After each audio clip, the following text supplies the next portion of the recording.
नमस्कार, अपना बिहार देख रहे हैं आप। आपके साथ मैं हूं शिप्रा झा। बुलेटिन की शुरुआत करेंगे इस वक्त की बड़ी खबर के साथ।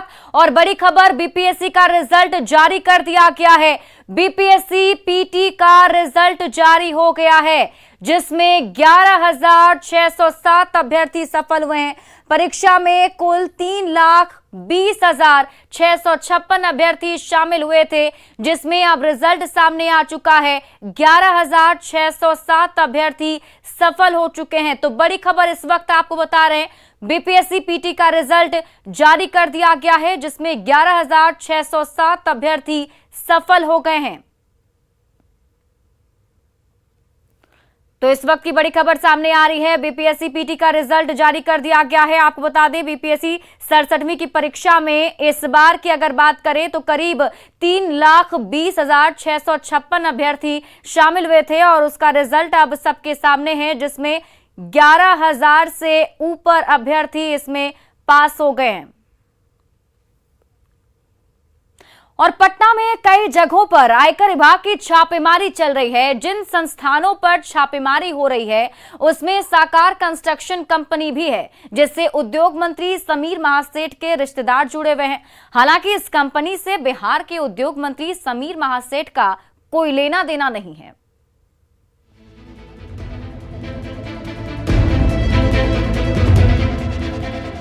इनकम टैक्स की दबिश ने एक बार फिर जाड़े के मौसम में बिहार के सियासी तापमान को बढ़ा दिया है। वैसे तो आईटी की रेड बिहार में कई जगहों पर हुई, लेकिन ज्यादा चर्चा साकार कंस्ट्रक्शन कंपनी से जुड़े ठिकानों की हो रही है। वजह है कि कंपनी बिहार के उद्योग मंत्री समीर महासेठ के रिश्तेदारों की है। साकार कंस्ट्रक्शन प्राइवेट लिमिटेड जो है रियल एस्टेट का बिजनेस है और उसके कार्यालय और आवास और कई दूसरी जगहों पर छापेमारी चल रही है। कर चोरी से जुड़ा हुआ ये मामला बताया जा रहा है। साकार कंस्ट्रक्शन कंपनी में 7 डायरेक्टर हैं, जबकि 1 मैनेजिंग डायरेक्टर हैं। कंपनी के डायरेक्टर हैं सुदीप कुमार, रवि भूषण, उषा अग्रवाल, विष्णु कुमार चौधरी, रवि तलवार, जितेंद्र नाथ गुप्ता, स्मिता चौधरी, सुप्रिया कुमार। समीर महासेठ ने 3 साल पहले ही इस कंपनी से इस्तीफा दे दिया था। सुदीप कुमार और दूसरे पार्टनर मिलकर पिछले 3 सालों से इस कंपनी को चला रहे हैं। न्यूज 18 से बातचीत में समीर महासेठ ने कहा कि कंपनी से उनके रिश्तेदार जरूर जुड़े हैं, लेकिन उनका इससे कोई लेना देना नहीं। नोटिस है, हम नोटिस जानते भी नहीं है, लेकिन हमने पाया कि कहीं भी समीर महासेठ का कहीं कोई उसमें किसी भी ढंग का कोई पार्टनरशिप या कोई तरह का नहीं है। आईटी की छापेमारी को लेकर बिहार में सियासत गर्म है। डिप्टी सीएम तेजस्वी यादव ने तंज कसते हुए कहा कि 2024 तक ये सब चलता रहेगा। 24 तक यही चलता रहेगा भाई, 24 तक यही चलता रहेगा। अभी आप देख ले रहे हैं हेमंत सोरेन जी के साथ क्या हो रहा है, और सब लोग तो जान ही रहे हैं। अब कोई नई बात रही है। वहीं जेडीयू प्रवक्ता अभिषेक झा का कहना है कि छापेमारी सिर्फ विपक्ष के नेताओं पर क्यों होती है, ये पूरा देश जानता है। देश की जनता समझती है कि भाजपा के 3 जमाई ईडी, आईटी, सीबीआई किस तरह से भाजपा के इशारे पर लगातार एजेंसियों का दुरुपयोग हो रहा है, सिर्फ विपक्ष के नेताओं को डिमोरलाइज करने के लिए। वहीं बीजेपी का कहना है कि जो गलत करेंगे उन पर कार्रवाई होगी ही। शिकंजा कसता है तो चिल्लाने लगते हैं केंद्र सरकार केंद्र सरकार। अरे भाई, आप टैक्स पे कीजिए, आप जितना कमाते हैं उसका टैक्स दीजिए, तो क्यों आप परेशानी होगी। आईटी छापेमारी में और क्या कुछ निकलकर सामने आता है, ये देखने वाली बात होगी। न्यूज 18 के लिए पटना से संजय कुमार, शैलेंद्र कुमार, रवि एस नारायण और अमित कुमार के साथ ब्यूरो रिपोर्ट। बिहार में घुसखोरों पर लगातार शिकंजा कसा जा रहा है। सीतामढ़ी में पोस्टेड ड्रग इंस्पेक्टर के पटना आवास पर जब निगरानी विभाग ने छापेमारी की तो अधिकारियों के भी होश उड़ गए। सोने की कटोरी, चम्मच के साथ ही लाखों के आभूषण, कैश और जमीन के कई दस्तावेज ड्रग इंस्पेक्टर नवीन कुमार के आवास से जब्त किए गए हैं। उसमें ये जेवरात जो है, सोने चांदी के जेवरात जो है वो बरामद किए गए हैं। चांदी के बिस्किट भी हैं, वो भी यहाँ पे मिले हैं। कैश जो है वो बड़ी मात्रा में यहाँ पे बरामद किए गए हैं। साथ ही साथ जमीन के दस्तावेज जो है, कई भूखंड हैं इनके नाम से, इनके पत्नी के नाम से, परिवारजनों के नाम से, उसके दस्तावेज यहाँ से मिले हैं। उसके अलावा बैंक पासबुक है। विजिलेंस की टीम ने गुप्त सूचना मिलने पर सीतामढ़ी में नवीन कुमार को 2 लाख रिश्वत लेते रंगे हाथों गिरफ्तार किया था। इसके बाद टीम उसे सीतामढ़ी से पटना लेकर आई और फिर शुरू हुआ पटना आवास पर सर्चिंग, जहां अकूत संपत्ति का खुलासा हो गया। ये नवीन कुमार का आवास है। नवीन कुमार सीतामढ़ी में ड्रग इंस्पेक्टर के पद पर पदस्थापित हैं और आज सुबह 2 लाख रुपए रिश्वत की राशि लेते हुए निगरानी अन्वेषण ब्यूरो की टीम के द्वारा उन्हें रंगे हाथ गिरफ्तार किया गया है। बताया जाता है कि ड्रग इंस्पेक्टर नवीन कुमार ने 2 मेडिकल दुकानदारों से 2,75,000 की रिश्वत मांगी थी, जिसके बाद इसकी निगरानी को सूचना मिली और फिर इसे रंगे हाथों दबोच लिया गया। 1 लाख से भी कम तनख्वाह पाने वाला एक ड्रग इंस्पेक्टर यदि कई जमीन के प्लॉट का स्वामी हो, जिसके घर में लाखों के आभूषण जब्त हो, जिसके पास सोने की कटोरी और चम्मच पाई जाए, आलीशान बंगला हो, तो ये सब कुछ सैलरी से तो मुमकिन नहीं। जाहिर है इस घूसखोर ने जमकर पैसे बनाए और अब वो हवालात की हवा खा रहा है। सरकार आगे इनके खिलाफ और कड़े एक्शन लेगी। विभाग जो है वो भी कड़ा एक्शन लेगी। क्या एक्शन लेती है, कब तक लेती है, ये देखना अहम होगा। लेकिन सबसे बड़ी अहम बात है कि इनके खिलाफ अब भ्रष्टाचार अधिनियम के तहत कार्रवाई होगी। कैमरा पर्सन सुबोध के साथ अमित कुमार, न्यूज़ 18 पटना। मधेपुरा पुलिस ने जिला परिषद सदस्य और लोजपा नेता सुनीला देवी के पति मनोज यादव को भारी मात्रा में हथियार के साथ गिरफ्तार किया है। यह गिरफ्तारी उदा किशुनगंज थाना क्षेत्र के शेखपुरा चमन से की गई। पुलिस को लगातार ये सूचना मिल रही थी कि मनोज यादव अपने गुर्गों के साथ इलाके में दहशत फैला रहा है। उसके निशाने पर मुख्य रूप से गरीब और कमजोर तबके के लोग रहते थे। उन्हीं लोगों की शिकायत पर मनोज यादव को गिरफ्तार करने के लिए डीएसपी सतीश कुमार के नेतृत्व में एक टीम का गठन किया गया, जो लगातार मनोज यादव को दबोचने में जुटी हुई थी। पुलिस से सामने होते ही मनोज यादव फायरिंग करते हुए भागने लगा, लेकिन पुलिस ने उसकी घेराबंदी कर उसे सरेंडर करने पर मजबूर कर दिया। मनोज यादव अपराधी प्रवृत्ति का व्यक्ति बताया जा रहा है। पूर्व में भी उस पर कई आपराधिक मुकदमे दर्ज हैं। मनोज यादव और उसके साथी के पास से भारी मात्रा में हथियार और गोलियां बरामद की गई। आपको बता दें कि मनोज यादव बीते विधानसभा चुनाव में आलमगढ़ विधानसभा से लोजपा प्रत्याशी थे। मिली कि शेखपुर चमन के मनोज यादव, जो कि वर्तमान जिला पार्षद के पति भी हैं और पूर्व में इनकी पत्नी जिला पार्षद जिला अध्यक्षा भी रही है और पिछले साल चुनाव में भी लोजपा के टिकट पे आलमनगर विधानसभा से प्रत्याशी रहे थे। इनके संबंध में शिकायत मिली कि लगातार अपने क्षेत्र में दहशत फैला रहे हैं, गुंडागर्दी कर रहे हैं तथा दबे पिछले लोगों, गरीब लोगों को दमन कर रहे हैं, उनके साथ बर्बरतापूर्ण व्यवहार कर रहे हैं। पुलिस वहाँ पे पहुँची तो मनोज यादव का नज़र जैसे ही पुलिस पर पड़ा तो अपने सहयोगी के साथ वहाँ से हथियार लिए हुए हाथ में लहराते हुए और पुलिस पे फायर करते हुए भागने लगे। कैमूर में एक कार से 2200 कारतूस बरामद किए गए हैं। एसटीएफ ने एक कार की तलाशी ली, जिसके दरवाजे में छिपा कर रखे गए कारतूस बरामद किए गए। छापेमारी के बाद 4 लोगों को गिरफ्तार भी किया गया है।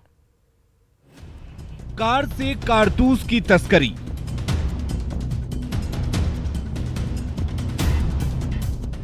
ऑल्टो से मिला मौत का सामान,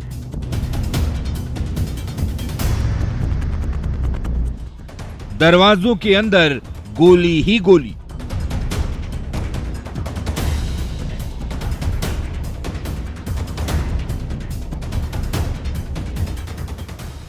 कारतूस के इस ढेर को देखिए। जिंदगी में शायद ही आपने एक साथ इतने कारतूस देखे हों।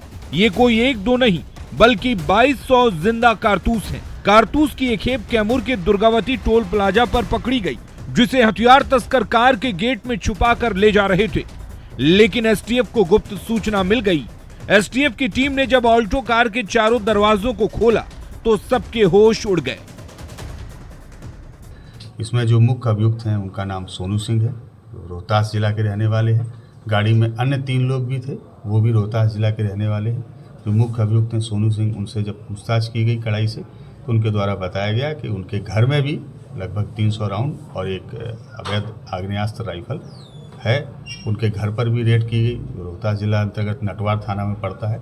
वहाँ से भी एक देसी राइफल और 300 राउंड गोलियां जब्त की गई, जिसका अलग से कांड नटवार थाने में दर्ज किया। दरवाजों के अंदर से 1980 315 बोर के कारतूस, 100 30 बोर के कारतूस और 120 7.65 बोर के कारतूस मिले। 2200 गोलियों के साथ 4 अंतर्राज्यीय हथियार तस्करों को भी गिरफ्तार किया गया है, जो सभी रोहतास जिले के रहने वाले हैं। एसटीएफ की टीम ने सभी तस्करों को दुर्गावती पुलिस के हवाले कर दिया है। लेकिन सवाल है कि हथियार तस्करों के इस गैंग में और कितने लोग जुड़े हुए हैं, कहां पर होनी थी कारतूस की डिलीवरी और कब से चल रहा कारतूस की तस्करी का ये खेल। न्यूज़ 18 के लिए कैमूर से अभिनव की रिपोर्ट।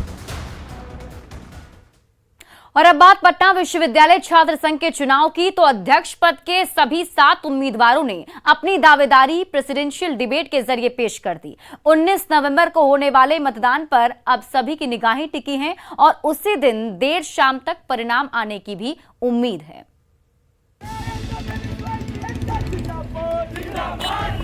इतिहास लिखी जाएगी 20 तारीख को, इतिहास लिखी जाएगी। मैं इतिहास लिखूंगा। अपना फ्लैग नीचे रखें। पटना यूनिवर्सिटी छात्र संघ चुनाव के प्रचार के आखिरी दिन गुरुवार को अध्यक्ष पद के सभी 7 उम्मीदवारों के बीच साइंस कॉलेज में प्रेसिडेंशियल डिबेट हुआ, जिसमें सभी उम्मीदवारों ने छात्र हित के अपने अपने मॉडल को बताने की कोशिश की। अध्यक्ष पद के ज्यादातर उम्मीदवार स्नातकोत्तर में पढ़ाई कर रहे हैं। सिर्फ छात्र आरजेडी के उम्मीदवार साकेत कुमार पार्ट 2 के छात्र हैं। प्रेसिडेंशियल डिबेट का असर 19 नवंबर को होने वाली वोटिंग पर दिख सकता है। अध्यक्ष पद के सभी 7 उम्मीदवारों को जान लीजिए। आनंद मोहन जेडीयू के उम्मीदवार हैं, पीएमआईआर से स्नातकोत्तर कर रहे हैं। वहीं साकेत कुमार आरजेडी की तरफ से उम्मीदवार हैं, स्नातक पार्ट 2 के छात्र हैं। प्रगति राज एबीवीपी की तरफ से उम्मीदवार हैं, स्नातकोत्तर राजनीतिक विज्ञान की छात्रा हैं। आदित्य रंजन आयसा से उम्मीदवार बनाए गए हैं, वो भी हिंदी विभाग से स्नातकोत्तर के छात्र हैं। दीपांकर प्रकाश जन अधिकार पार्टी के उम्मीदवार हैं, स्नातकोत्तर जंतु विज्ञान के छात्र हैं। वहीं मानसी झा निर्दलीय उम्मीदवार के तौर पर चुनावी मैदान में उतरी हैं, जो स्नातकोत्तर इतिहास की छात्रा हैं। छात्र संघ चुनाव के प्रचार के आखिरी दिन हालांकि सभी प्रत्याशियों ने अपना अपना घोषणा पत्र भी जारी किया। छात्र वोटर्स को लुभाने की कोशिश की, तो वहीं ऑब्जर्वर की भूमिका निभाने वाली जेडीयू की नेता सुहेली मेहता ने उन पर लग रहे पार्टी विशेष के कैंडिडेट को मदद पहुंचाने के आरोपों को खारिज किया है। और अभी मैं अपने पार्टी के किसी भी पद पर भी नहीं हूँ, इसलिए ये सब आरोप निराधार है। सभी शिक्षक किसी न किसी पार्टी से, पटना विश्वविद्यालय के सभी शिक्षक किसी न किसी पार्टी से जुड़े रहते हैं, ये अलग बात है। लेकिन हमारी प्रायोरिटी है पूरी जिम्मेदारी के साथ इस चुनाव को बिल्कुल सही ढंग से, इस चुनाव को सफलतापूर्वक संपन्न कराना। छात्र संघ चुनाव को लेकर प्रत्याशियों और उनके समर्थकों ने पूरी ताकत झोंक दी है। ऐसे में अब सभी की निगाहें 19 नवंबर यानी शनिवार को होने वाले मतदान पर टिकी हुई हैं। न्यूज़ 18 के लिए पटना से रजनीश कुमार और विनीता मिश्रा की रिपोर्ट। एक तरफ बेगूसराय में अपराध के मामले बढ़ते जा रहे हैं, तो दूसरी तरफ पुलिस वाले वसूली में लगे हुए हैं। खुद तस्वीरों में इसकी तस्दीक हो रही है, जो तस्वीर हम आपको दिखा रहे हैं। देखिए तस्वीर आपकी टीवी स्क्रीन पर, जिसमें कैसे पुलिस वाले बालू कारोबारियों और ट्रक चालकों से अवैध वसूली कर रहे हैं। वायरल वीडियो बलिया थाना का बताया जा रहा है। वीडियो वायरल होने के बाद एसपी योगेंद्र कुमार ने जांच के आदेश दे दिए हैं। एसपी योगेंद्र कुमार का कहना है कि वायरल वीडियो की जांच के बाद दोषी पुलिसकर्मियों पर कार्रवाई की जाएगी। वैसे न्यूज़ 18 इस वीडियो की सत्यता की पुष्टि नहीं करता है। मिला था जी, आपको ही मैंने एसडीपीओ बलिया को उसको जांच करने के लिए दिया है। वीडियो की जांच की जा रही है और एसडीपीओ बलिया को मैंने कहा है कि 24 घंटे के अंदर जांच करके रिपोर्ट दें। जांच रिपोर्ट आने के बाद यदि उसमें कोई दोषी होगा तो उसको सख्त। जहानाबाद में अतिक्रमण के खिलाफ अभियान जारी है। डीएम के निर्देश पर कूप प्रखंड के भेलावर गांव में अतिक्रमण हटाओ अभियान चलाया गया और इस दौरान पुलिस बल को ग्रामीणों के विरोध का सामना करना पड़ा। पुलिस ने थाने में ग्रामीणों के साथ बैठक भी की और उन्हें समझाया गया। लोग फिर भी नहीं माने तो पुलिस को सख्ती बरतनी पड़ी और उसके बाद बुलडोजर से अवैध निर्माण को ढा दिया गया।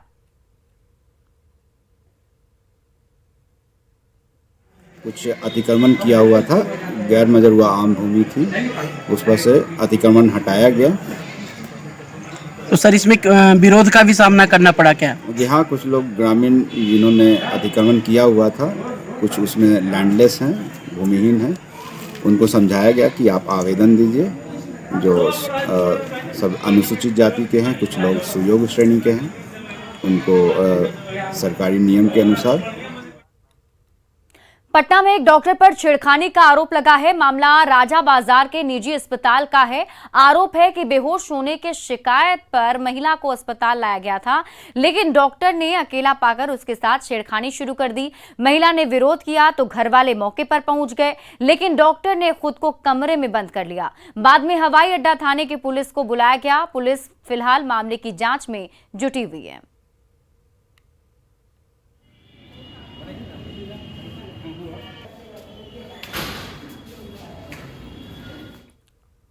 प्रसिद्ध सोनपुर मेले में नौका दौड़ प्रतियोगिता का आयोजन किया गया। सारण जिला प्रशासन के कला संस्कृति एवं युवा विभाग की ओर से इस प्रतियोगिता का आयोजन किया गया, जिसका उद्घाटन वन, पर्यावरण और जलवायु परिवर्तन मंत्री तेज प्रताप यादव ने किया। हरी झंडी दिखाकर तेज प्रताप यादव ने प्रतियोगिता में शामिल नाविकों की दौड़ का शुभारंभ किया। ये प्रतियोगिता सोनपुर के पुरानी गंडक पुल से शुरू हुई और काली घाट पर इसका समापन हुआ। आपको बता दें कि इस नौका दौड़ में 15 नावों के साथ 45 नाविकों ने भाग लिया। प्रतियोगिता में प्रथम स्थान पाने वाले वैशाली के छठू सहनी, अरविंद सहनी और राजू सहनी को वन, पर्यावरण और जलवायु परिवर्तन मंत्री ने 11,000 रुपए नगद, अंग वस्त्र और मोमेंटो देकर सम्मानित किया। वहीं नाव सेकंड पोजीशन हासिल करने वाले को 7,000 और तीसरा स्थान पाने वाले को 5,000 रुपए की पुरस्कार राशि से सम्मानित किया गया। आए हैं जी, नाव का जो हुआ है रेस, उसमें बहुत अच्छा से हम लोगों ने प्राइज भी देने का काम किया है। जो फर्स्ट किए हैं उनको 11,000 रुपया भी उनको मिला है, जो सेकंड किए उनको भी मिला है। बक्सर के पंचकोसी मेले में देश भर से श्रद्धालु पहुंच रहे हैं। 5 दिनों तक चलने वाले मेले के आखिरी दिन चरित्र वन में लिट्टी चोखा का मेला लगा। मान्यता के मुताबिक विश्वामित्र ऋषि के आग्रह पर बक्सर आए भगवान राम ने जब ताड़का और सुबाहु राक्षस का संहार किया, तब उन्होंने 5 कोस में रहने वाले ऋषियों से मिलकर आशीर्वाद लिया था और रात्रि विश्राम कर भोजन ग्रहण किया था। आज भी उसी परंपरा का निर्वाह किया जा रहा है। बक्सर के इस लिट्टी चोखे के मेले में मजहब की दूरियां मिट कर रह गई हैं। आप देख सकते हैं नज़ारा है दरिया साहब पीर बाबा का, जहां पर लिट्टी चोखा मनाने के लिए भारी संख्या में लोग, पीर बाबा जो दरिया शहीद बाबा हैं, इस परिसर में लोग यहां जुटे हुए हैं। भारी संख्या में लोग लिट्टी बना रहे हैं और बिहार के हर कोने से श्रद्धालु यहां पहुंचे हुए हैं। यहां पर जिस तरह का नज़ारा देखने को मिल रहा है, हम कह सकते हैं कि मजहब नहीं सिखाता आपस में बैर रखना।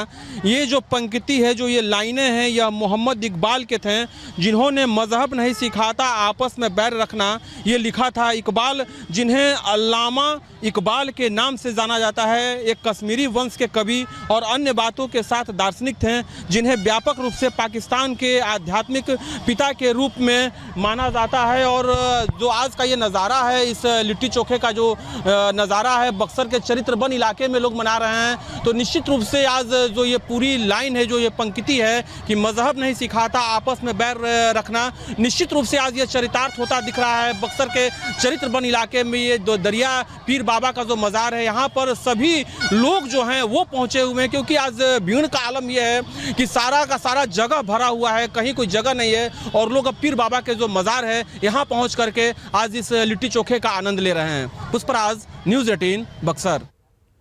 और इस बीच मोतिहारी से बड़ी खबर आपको बता दें, ड्रोन के साथ युवक को गिरफ्तार किया गया है।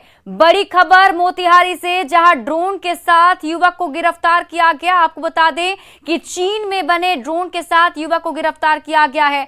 एसएसबी ने नेपाल सीमा से इस युवक को गिरफ्तार किया है, जिसके बाद चीन में बना हुआ ड्रोन बरामद किया गया है।